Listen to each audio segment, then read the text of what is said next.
ডিগবৈ শ্ৰীকৃষ্ণ চাহ বাগিচাত অঘটন বাগিচাখনত এজন 12 বছৰীয়া কিশোৰৰ কৰুণ মৃত্যু জানিব পৰা মতে মৃত্যুন বাগিচাখনৰ সামা গোৱালাৰ পুত্ৰ দেৱ গোৱালা শ্ৰীকৃষ্ণ বাগিচাৰ বি লাইনৰ বাসিন্দা ঠিকাদাৰৰ অদূৰদৰ্শিতা আৰু গাফিলতিৰ কাৰণে সংঘটিত হয় এই ঘটনা। জল জীৱন মিছন আঁচনিৰ পানী যোগান কেন্দ্ৰ নিৰ্মাণত নিম্ন মানদণ্ডৰ সামগ্ৰী ব্যৱহাৰৰ বাবে এই ঘটনা সংঘটিত হয় বুলি স্থানীয় লোকে ক্ষোভ গুজাৰে।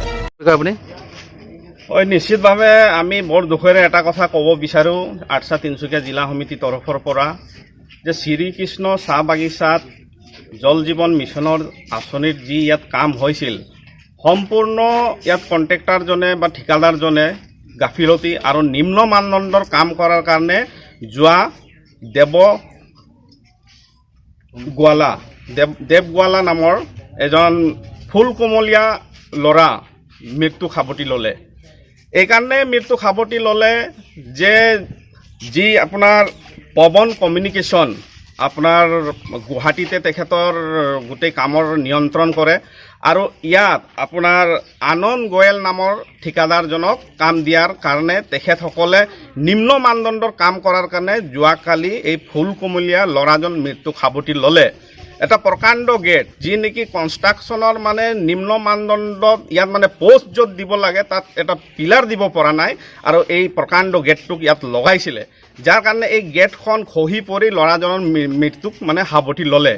গতিকে এই কিছুদিন পূৰ্বে আপোনাৰ যোৱা 21 মাৰ্চ তাৰিখে জনস্বাস্থ্য কাৰিকৰী বিভাগৰ দপ্তৰৰ মন্ত্ৰী জয়ন্ত মল্ল ডাঙৰীয়াই এখন সভা আয়োজন কৰিছিলে আপোনাৰ কলাক্ষেত্ৰৰ মানে তাত প্ৰেক্ষাগৃহত আৰু আঠচাক তাত মানে সাক্ষী হিচাপে লৈ জল জীৱন আঁচনিৰ যে কেনেধৰণে যে অসমত মানে বা জিলাসমূহত কাম হৈছে তাত এটা নিৰীক্ষণ কৰি কিনে তাত আমাক গোটেই কথাখিনি কৈছিলে যে আজি যে এই গোটেই কথাখিনি এটা ফলপ্ৰসূ যে ৰূপায়ণ হৈছে তাৰে ইয়াৰ এটা প্ৰমাণ।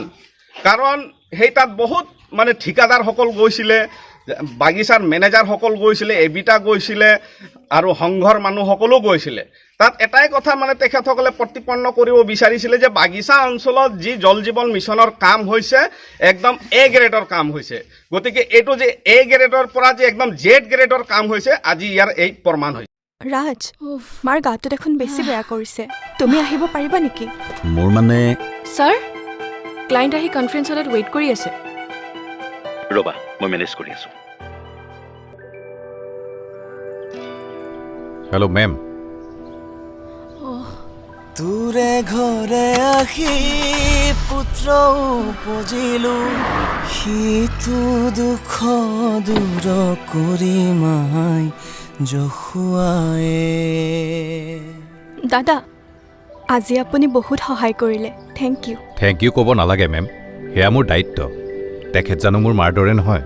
এনটু কেপ আপোনাৰ কাষত চিৰদিন ৰাইট। ডিগবৈৰ পৰা হাছান আক্তাৰ ফৰিদৰ ৰিপৰ্ট, নিউজ টাইম।